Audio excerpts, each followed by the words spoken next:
হে জগতবাসী, আজকে আপনাদের সামনে উপস্থিত হইলাম। আজকের যে আলোচনাটি, সে আলোচনাটি হলো এই পৃথিবীতে মানুষ যার যার গ্রন্থ অনুসারে, যেমন বাইবেল, গীতা, বেদ বা ইঞ্জিল, ফোরকান এবং বিভিন্ন কিতাব, বিভিন্ন গ্রন্থ অনুসারে দেখা যায় এই পৃথিবীতে মানুষ শুধু বৈদিক শিক্ষা এবং বিভিন্ন শিক্ষা নেওয়ার পরেও বলা হয়েছে যে মুর্শিদ ধরতে হবে। তো অনেক মানুষ এই আইন মানতে গিয়া মুর্শিদ ধরে। মুর্শিদ ধরার পরেও দেখা যায় যে একটা মানুষ মুর্শিদ ধরার কারণ কি হলো, যে একজন মুর্শিদের চরিত্র নিজের মধ্যে সেটিং করবে, তার জ্ঞান চরিত্র নিজের মধ্যে সেটিং করবে, এবং দেখা যায় একজন মানুষ যে জন্ম জন্মান্তরের মধ্যে রয়ে গেছে, জন্মিলে মৃত্যু হবে এবং জন্ম জন্মান্তরের মধ্যেই থাকে, তখন এর মুক্তি আর হয় না, মুক্তির ফয়সালা হয় না। তাই একজন মুক্ত ব্যক্তির কাছে যেতে হয় যে আমরা এই দেহের জন্ম নিয়ে এসেছি, আবার আমাদের এই দেহ থেকে বের হয়ে সেই মহান স্রষ্টার সাথে একদিন আমরা মিশতে হবে। যতদিন পর্যন্ত আমরা মিশতে পারবো না, ততদিন পর্যন্ত আমরা মুক্ত নয়। স্রষ্টা, মহান স্রষ্টা যিনি আল্লাহ, তিনি মুক্ত। তিনি কোনো কিছুর সাথে যুক্ত নয়। তাকে কেউ, কোনো লোভ তাকে স্পর্শ করতে পারে না, কোনো খারাপ তাকে স্পর্শ করতে পারে না, অন্ধকারের কোনো কিছু তাকে স্পর্শ করতে পারে না। তো আমরা এই দুনিয়াতে জন্ম নিয়ে অন্ধকারে দাবিত হয়ে গেছি, বিভিন্ন খারাপে লিপ্ত হয়ে গেছি, লোভের বশবর্তী হয়ে গেছি, নারীর লোভের বশবর্তী হয়ে গেছি। এরকম করতে করতে দিন দিন আমরা অন্ধকারের দিকে যাচ্ছি। তো আমার কথা হলো, অনেক মানুষ গুরু মুর্শিদ ধরার পরেও তারা পথভ্রষ্ট, তবুও তারা আল্লাহ পর্যন্ত পৌঁছতে পারে না, শয়তানের প্রবঞ্চনায় পড়ে সেই নষ্টই হয়ে থাকতে হয়। তাহলে আমি একজন পবিত্র মানুষের কাছে যাব নিজেকে পবিত্র করার জন্য। তিনি কিভাবে পবিত্র হয়েছিল সেটা সে জানে। তো আমরা দেখা যায় যে আমরা তার কাছে গিয়েছি, বায়াত গ্রহণ করেছি, কিন্তু দেখা যায় আমরা মুর্শিদের কাছে যে আমরা সেই সাধনা নেইনি, সেই সাধনা আমল কর্ম আমরা কিছুই করিনি, যার ফলে আমরা সেই মূর্খ এবং অন্ধকারে দাবিত হয়ে থাকতে হয়। এতে মুর্শিদের দোষ নেই, রাসূলের দোষ নেই, আল্লাহর দোষ নেই, আমরা সেই শিক্ষা নেইনি। তো আজকে যারা মুরিদ হননি, তারা হয়তো নিয়ত করেছেন একজন কামেল পীরের কাছে যাবেন। হ্যাঁ, কামেল পীরের কাছে যেতে হবে, যাবেন। এবং যারা গিয়েছেন এরপরেও তারা যাওয়ার পরেও তারা পথ পাচ্ছেন না বা নিজেকে পবিত্র করতে পারতেছেন না, এবং কি কি সাধনার প্রয়োজন। তো আমি কিছু সাধনার ইঙ্গিত করব, তবে এই ইঙ্গিত আপনারা আবার আপনার মুর্শিদের কাছে গিয়ে এই ইঙ্গিতটা করবেন এবং এই সাধনাগুলো নিয়ে নেবেন। কেননা রাত 12 ঘন্টা এবং দিন 12 ঘন্টা। এখন রাতের যে একটা অন্ধকারের শক্তি, এটাও কিন্তু লাগবে, এবং আলোকিত শক্তি, এটাও লাগবে। শুধু আলো থাকলে পৃথিবী চলবে না, আর শুধু অন্ধকার থাকলে পৃথিবী চলবে না। তাই অন্ধকারের শক্তি যদি বেশি রকম মানুষকে গ্রাস করে, তখন দুনিয়ার লোভ লালসা বিভিন্ন খারাপে লিপ্ত হয়ে যায়। তখন তারা মুরিদ হলেই কি না হলেই কি তারা চলে যায়, খারাপের অন্তর্ভুক্ত হয়ে যায়। তাই আমি বলতে চাই, সেই খারাপ থেকে রক্ষা পাইতে হলে আমাদের কি কি সাধনা করার দরকার, আর মুর্শিদের কাছে কি কি সাধনা আনার দরকার। সেটি হলো যে আমার এই শ্বাস প্রশ্বাসের সাথে আল্লাহ বা পরমাত্মা যাওয়া আশা করতেছে। এখন দেখা যায় যে যেই মানুষটি খারাপে লিপ্ত হয়, অন্ধকারে দাবিত হয়, তখন তার শ্বাস প্রশ্বাসের সাথে সেই ফুসফুসি শয়তানের থলি, সেখানে শয়তান যাওয়া আশা করতে থাকে। তখন আমি যতই চেষ্টা করি যে ধ্যানে ডুববো, যতই চেষ্টা করি আমি নামাজে ডুববো, আমি নামাজের মধ্যে আল্লাহর মেরাজ ঘটাবো, তা ঘটে না। কেন ঘটে না?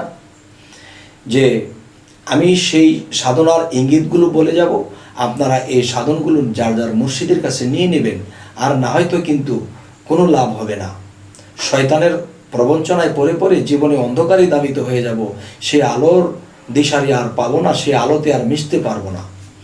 তাই আমি ইঙ্গিত করছি, হাইতনা তোয়ায় দিবানিশি হয়ে যাওগে কামার পোড়া, হাইতনা তাওয়ায় দিবানিশি হয়ে যাওগে কামার পোড়া, শেষে যাবে লাল বাজারে চারি রঙের নিশান ওরে, অগ্নির মতো ধুধু করে মধ্যে জিনিস ভরা, হে হরফের চাবি দিয়া সদাই গিয়ে গোরা, এই তালা খুললে নয়ন মেলে দেখবে সাদা তিন কোঠরা, তিন তালাতে এক নাম ফোটে হাহাকার এক শব্দ ওঠে, ঢেউ লাগে ত্রিবেণীর ঘাটে দেখছে রসিক যারা, ভালোবাসা ভবের আশা মিটাই আছে তারা, কেন তোমরা দৌড়াইলে না দমের গোড়া। যেমন একজন মানুষ চেষ্টা করলে ধ্যান সাধনায় ডুবতে পারে না, একজন মানুষ চেষ্টা করলে সে নামাজে ডুবতে পারে না। আর আল্লাহ নবীর সাথে কথা দিয়েছে, হে দোস্ত, আপনার উম্মত যদি এই নামাজ পড়ে, এই নামাজের মাধ্যমে আমার দিদার লাভ করবে। তো কোনো পরেশগার কোনো 40-50 বছর ধরে নামাজ পড়তেছে এমন লোককে যদি বুকে হাত রেখে বলতে বলি, বাবা সত্য বলবেন আপনি 50 বছর যাবৎ নামাজ পড়তেছেন, আল্লাহর মেরাজ কি হলো? হয় নাই। তাহলে আল্লাহ কি নবীর সাথে মিথ্যা বলল? না, মিথ্যাও বলে নাই। তাহলে বোঝা গেল কি আমাদের নামাজটা হয়নি কেন? এই যে বলেছি যে হাইতনা তাওয়াই দিবানিশি হয়ে যাওগে কামার পরা। হাইতনা তাওয়া কি? কামার যখন হাইতনা তাওয়া টানে আর নিচে যখন জংওয়ালা লোহাটা দিয়ে দিল, তখন যখন আগুনটা লাল হইতেছে তখন লোহাটাও লাল হইতেছে। তখন কামার কি করতেছে? এই লাল লোহাটাকে বের করে যখন পিটাইতে তখন এই জং ছুটে যায়, চকচকা জিনিসটা বের হয়। তাহলে আমাদের ভিতরে যে অন্ধকারে আচ্ছন্ন হয়ে লোভের বশবর্তী হয়ে তখন আমাদের ভিতরে অন্তরটা যেরকম হয়ে গেছে, জং ধরে গেছে, তখন এই জংকে ছুটাইতে হলে আমাদের মধ্যে সেই হাইতনা তাওয়াটা কোথায়? যে আমাদের ফুসফুসি যেমন হাওয়া নিচ্ছে, হাওয়া ছাড়ছে, তেরকম এই দমের গড়ে যখন আমরা লাগাম দেব, যখন এই দমের সাধনাগুলো করব, তখন কি হবে? যে 9 দরজা বন্ধ করে আদার গড়ে দেও রোশনি, মন যদি কারো হইতো সুজন থাকতো আপন ঘরে, জ্ঞানের বাতি জ্বলে উঠত ঘোর অন্ধকারে। তেমন আমাদের ভিতরে যে অন্ধকার হয়েছে, এই অন্ধকারকে আলোর দিশারি আনতে হলে আমাদের কি করতে হবে?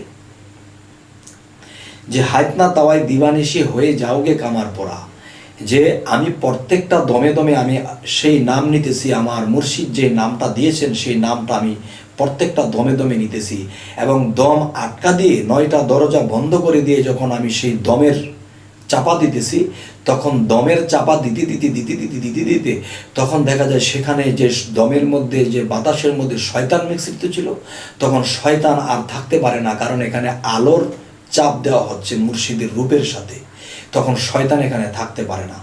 তাই বলা হয়েছে হাইতনা তাওয়াই দিবানিশি হয়ে যাওগে কামার পোড়া, শেষে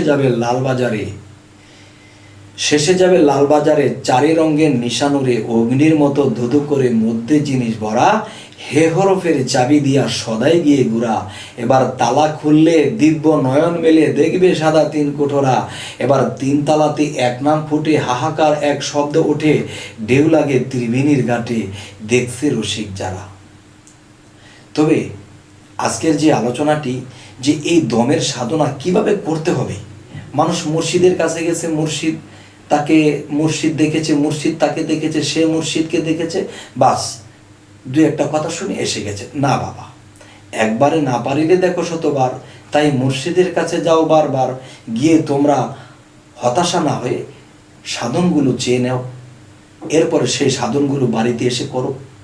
তখন এই বাতাসের সাথে যে পরমাত্মা মিশ্রিত, এখন দেখা যায় শয়তান তো অন্ধকার, সেই অন্ধকারে কি করতেছে? আচ্ছন্ন করে রাখে, আমাকে ধ্যান করতে দেয় না, আমাকে নামাজ পড়তে দেয় না, আমি ডুবতে পারি না, আল্লাহর মেরাজ হয় না। তাই এই সাধনাগুলো যার যার মুর্শিদের কাছে নিয়ে নেবেন। তো আজকে এই কথাগুলো বলার উদ্দেশ্য, অনেক মানুষ যখন ধ্যানে ডুবতে পারে না, নামাজে ডুবতে পারে না, তখন তার ভিতরে দ্বিধাদ্বন্দ্বের সৃষ্টি হয়। কেন এরকম হয়? তাই বলবো, দয়া করে আপনারা যার যার কামেল মুর্শিদের কাছে চলে যান, গিয়ে এই দমের সাধনা নিয়ে আসেন। এই দমের মধ্যে শুধু পরমাত্মা রূপে সাই নিরঞ্জন যিনি খেলতেছে তাকে এখানে সেট করেন, আর শয়তান যে আছে তাকে বের করেন বা তাকে সাহেস্তা করেন। তখনই দেখবেন যে একদিন আপনার নামাজে বা ধ্যানে সেই মহান স্রষ্টার সাক্ষাৎ মিলে যাবে। আর আল্লাহকে এক নজর যদি কেউ দেখতে পারে, তার জন্য সমস্ত দোজখ হারাম হয়ে যাবে। তাই আজ এই কথাগুলো বলেই রাখছি, সকলেই ভালো থাকবেন। আমাদের চ্যানেলের কথাগুলো যদি ভালো লাগে তাহলে সাবস্ক্রাইব করুন, এর মাধ্যমে আমাদের বাকি ভিডিওগুলো পেয়ে যাবেন। তো আজ এই বলেই রাখছি, সকলেই ভালো থাকবেন। আল্লাহ হাফেজ।